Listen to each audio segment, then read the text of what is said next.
The strike of September 1976 began with an incident at the Princess Margaret Hospital nurses' hostel, where CSA executive members were discussing with a number of nurses the negotiations for implementation of the 1974 revision of salaries and specific matters related to nurses.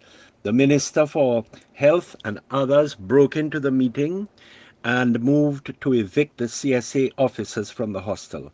The 17 nurses involved were suspended.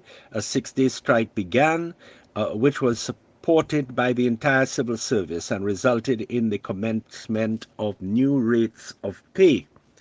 But a more serious strike was called the following year to press for the payment of arrears in respect of the period 1974 to 1976. The mood of this confrontation was intense, and the strike lasted for 47 days, during which the whole of the island was virtually shut down. No one attended at the port or at the airport. No scheduled flights came or went. A skeleton staff maintained the hospital. For almost 7 weeks, the Caribbean looked on amazed that it was possible for a country to do such a thing. The question of Eventually, the government was forced to bargain and agreed to pay the amounts of back pay due to the workers, as well as for the period that they were out on strike. The question of wage levels and salary arrears, however, overflowed into the successive administrations, by which time the tempo of negotiations had considerably improved. So that's the 1977 strike. Now we're dealing with the 1979 issues.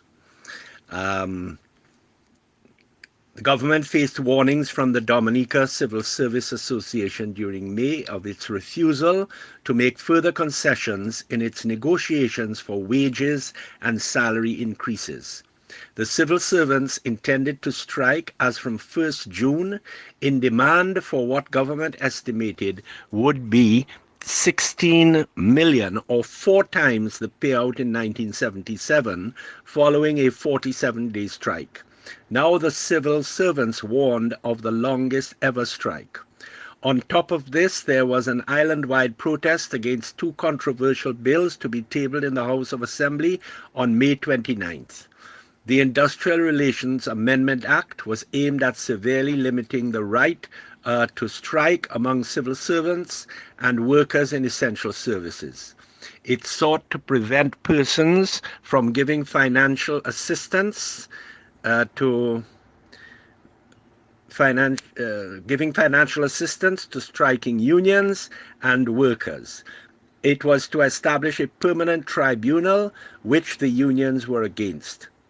There was also an amendment to the Libel and Slander Act, making it mandatory for newspaper editors to disclose the identities of anonymous writers who published articles critical of a person in his professional or official capacity.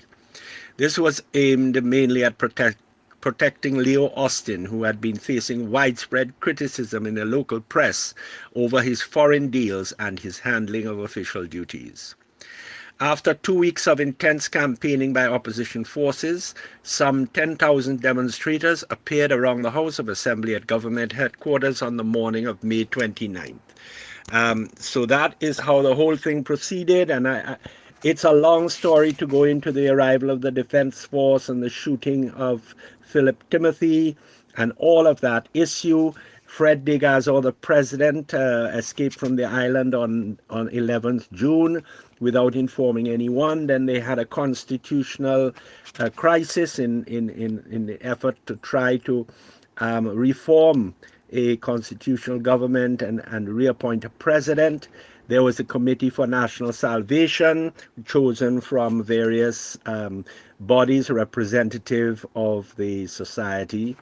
And then eventually compromise was reached, and Mr. Jenna Armour was appointed acting president, and people went back to work towards the end of June.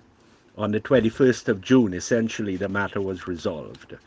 So that's the 29th of May business. Of course, it was intensified with the fact that 13 people had been injured by shots coming from the defense force, and that one person, Philip Timothy, was killed. So the island essentially went on strike, went on shutdown again until the government of Patrick John resigned. Patrick John did not resign, but other ministers and members of parliament did, and when he did not have a majority, the government essentially collapsed, and O.J. Serafin was appointed prime minister to choose a cabinet.